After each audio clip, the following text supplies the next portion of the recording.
자, 이때 이 사람의 확정일자 효력은 몇 월 며칠에 발생되는 거예요? 1월 2일 0시에 그죠? 0시 그죠? 왜냐면 1월 1일에 받긴 했으나 아직 대항력이 발생되지 않았어요. 그죠? 자, 두 번째 케이스. 전입신고는 1월 1일에 똑같이 했는데 확정일자를 2월 1일에 받았어요. 그죠? 자, 이런 경우에는 이 확정일자는 언제 효력이 발생이 될까요? 2월 2일 1일 2일 0시 1일이라고 생각하시는 분? 2일이라고 생각하시는 분? 2일이 맞네. 그죠? 네. 자, 2월 2일 0시에 전입신고 대항력이 발생이 돼요? 전입신고 언제 했어요? 1월 1일, 1월 2일 날 대항력이 발생되잖아요. 그죠? 확정일자는 2월 1일 날 받았잖아요. 이런 케이스는 이미 전입신고에 대항력 효력이 있는 상태에서 받았기 때문에 2월 1일 날 바로 확정일 효력이 발생되는 거죠. 그죠? 네. 이렇게 되는 거예요. 그죠? 다음 세 번째 케이스는 2018년 1월 1일 전입신고를 똑같이 했는데 확정일자는 2012년 12월 1일 날 확정일자가 받았어요. 자, 이때는 언제 확정일자가 발생돼요? 1월 2일 0시죠. 그죠? 예약 똑같은 거잖아요. 그죠? 미리 받았다 하더라도 효력이 없어요. 그죠? 네, 그래서 항상 전입신고 대항력 효력이 발생돼야 확정일자 효력이 발생돼요. 요 세 가지 여러분들 벌써 잘 듣고 계시면 확정일자에 대해서 여러분들이 문제를 할 수 있는데 되게 헷갈려요. 여기다가 뭐 사례 가지고 말씀드리긴 할 건데 아마 또 많이 틀리지 않을까 생각이 해요. 그죠? 물론 오늘은 맞을지 모르겠지만 다음번은 또 무슨 소리를 해보자. 그러면 안 되는데. 그러면 안 되는데. 그래서 이거를 여러분들이 이제 안 까먹으시려면 경매사일 때 계속 클릭해가지고 계속 이제 배운 걸 써먹어야 되죠. 이거를 계속 하시는 분들이 이제 나중에라도 계속 네. 자, 그래서 확정일자. 자, 확정일자는 뭐랑 똑같은 말이냐면 우선 면제권이에요. 그래서 이 확정일자를 받으면 우선 면제권이 생기는 거예요. 아까 제가 말씀드린 대로 근저당권에 있는 물권에 있는 그런 효력이 나타나는 거예요. 채권은 원래 우선 면제권이 있어요, 없어요? 채권은 평등하다 그랬잖아요, 그죠? 평등한데 이 확정일자를 받음으로써 임차인한테는 뭐가 생기냐면 우선 면제권이 생기는 거예요. 절대 잊어먹으시면 안 돼요, 그죠? 우선 면제권. 우선 면제권이 뭐예요? 네? 먼저 누구보다 먼저예요? 채권보다 아니죠. 좀 더 정확히. 나보다 순서가 느린 애보다 경매 절차에서. 권리분석은 순서를 정하는 일이잖아요. 그죠? 나보다 순서가 느린 사람보다 내가 먼저 경매 절차에서 배당 받아갈 수 있는 거예요. 그래서 이걸 공부한 거잖아요. 몇 월 며칠에 확정일자 발생되는지 알아야 다른 채권자들하고 비교를 해볼 거예요. 순서를. 그죠? 네. 그래서 이걸 뭐라고 부르냐면 채권의 물권화라고 불러요. 알고만 계시면 될 것 같고. 그래서 물권의 권력이 생겼다. 채권 계약이긴 하지만 임대차는 물권의 권력이 생겼다. 이렇게 하시면 될 것 같고. 중요한 건 또 뭐냐면 적법한 임대 권한이 있는 자와 계약을 한 후에 확정일자를 받아야 되는데 그 밑에 2012년도에 나온 판례는 뭐냐면 경매 사건에서 어떤 임차인이 낙찰자 지위에 있는 사람하고 보통 낙찰받으면 재계약할 수도 있어요. 재계약을 할 수도 있는데 이 사람하고 일단 낙찰받은 사람이 소유권을 취득하려면 언제 소유권 취득하는 거죠? 경매는? 그죠? 대금 납부를 해서 소유권 취득을 하는데 낙찰자가 대금 납부하기 전에 이 사람이 누구랑? 낙찰받은 사람 아직 소유권 취득 아니잖아요. 그냥 최고가 매수 신고인 지위에 있는 사람하고 임대차 계약을 한 거예요. 근데 그때 받았던 확정일자를 가지고 나중에 또 경매가 또 된 모양이죠. 그때 이제 그 효력에 대해서 주장을 했는데 대법원에서 뭐라고 하냐면 그 당시 계약할 때 확정일자 받고 계약할 때 시점에는 그 사람은 아직 최고가 매수 신고인인 거지 소유자가 아닌 거죠. 그래서 적법한 임대권이 없기 때문에 확정일자 효력을 부인해 줬습니다. 그래서 이런 케이스도 있기 때문에 좀 알고 계셔야 될 것 같아요. 그죠? 이게 이제 확정일자가 있는 내용입니다. 확정일자. 그게 어렵지 않아요, 그죠? 네, 어렵지 않고 나중에 여러분들이 사례가 계속 이제 부딪히면서 생각하면 될 것 같고, 세 번째는 뭐냐면, 두 번째는 우선 변제권 말씀을 드렸고, 세 번째는 최우선 변제권입니다. 최우선 변제권은 뭐랑 똑같은 말이냐면 소액보증금, 소액임차인 이런 말을 많이 쓸 거예요, 그죠? 그래서 임차인의 보증금 중에서 일정 금액을 제일 먼저 경매 배당 절차에서 임차인의 어떤 보증금을 지켜주기 위해서 해주는 제도입니다. 그죠? 그것들이 임대차 보호금 생기면서 여기 있는 건데 어쨌든 상당히 강력하게 임차인의 보증금을 지켜주려고 하는 거죠. 그죠? 그래서 이 소액보증금인데 요건은 뭐냐면 압류의 효력 발생 전에 대항 요건을 갖추고 첫 번째예요. 어떤 부동산의 압류의 효력이 발생되는 건 언제 되는 거죠? 이게 어려운 용어인데 여러분 판례 공부하시다 보면 이런 표현이 많이 나와요. 압류의 효력. 언제 압류의 효력이 발생되는 걸까요? 다 배우셨던 거긴 한데 여러분들이 뭐냐면 이 부동산에 경매 붙이겠다고 경매 개시결정 기입되긴 합니다. 그죠? 네, 그때 압류의 효력이 발생했다라고 합니다. 법원에서 이거를 경매 붙이기 위해서 그죠? 네, 경매 넘기기 위해서 경매 개시결정 기입되긴 하잖아요. 등기부에다가 그때 등기가 딱 되면은 압류의 효력이 발생했다 이런 표현을 씁니다. 그죠? 그 전에 대항 요건을 갖춰야 돼요. 대항 요건이 뭐였어요? 선심하고 정유죠? 네, 잊지 마세요. 네. 그리고 두 번째는 뭐냐면 주택임대차보호법 시행령이라고 있어요. 그래서 이 시행령에 소액보증 관련 내용이 나와 있습니다. 그 금액 안에 들어가 있는 거예요.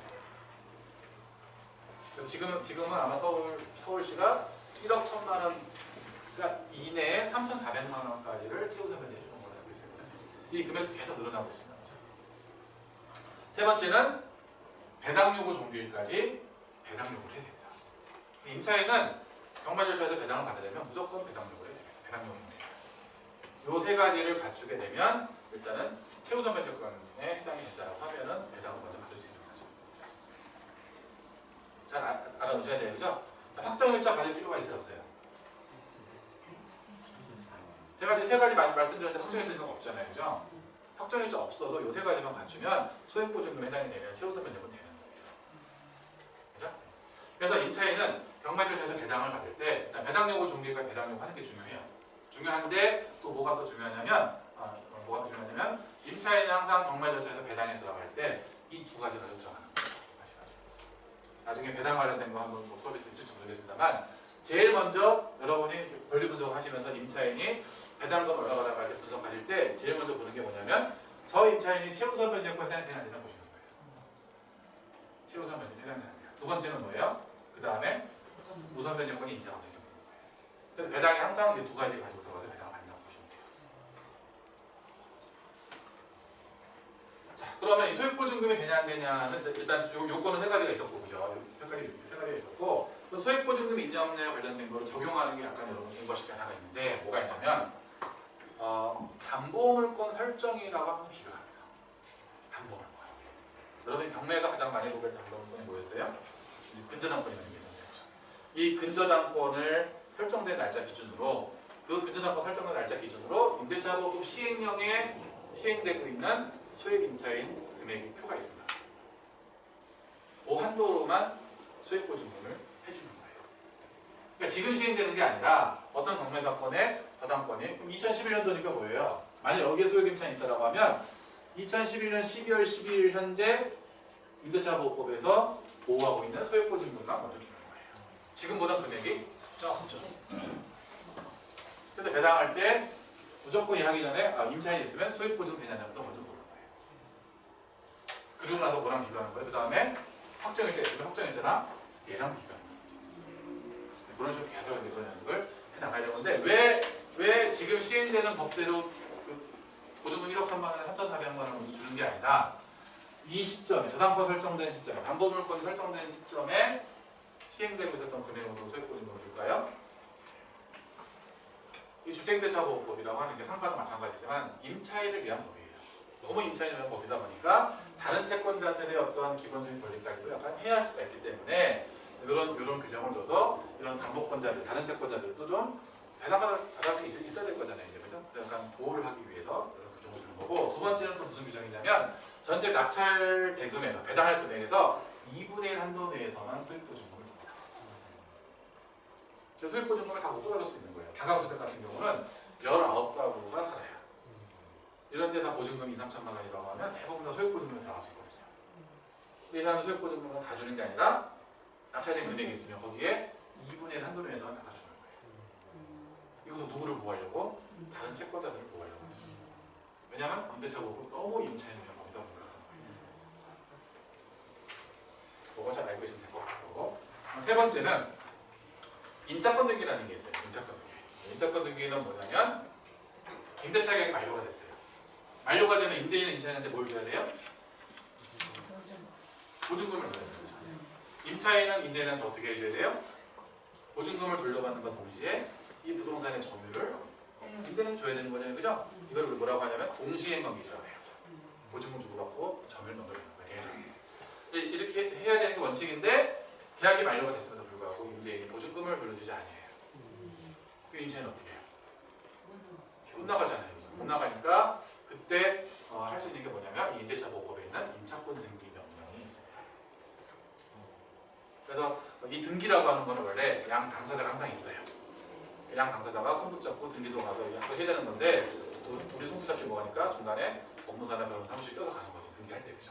근데 예외적으로 이렇게 단독으로 신청할 수 있는 등기들이 있어요. 단독으로. 그 중에 하나가 이 임차권 등기가 되는 거예요. 누가 이행을 안 한 거예요?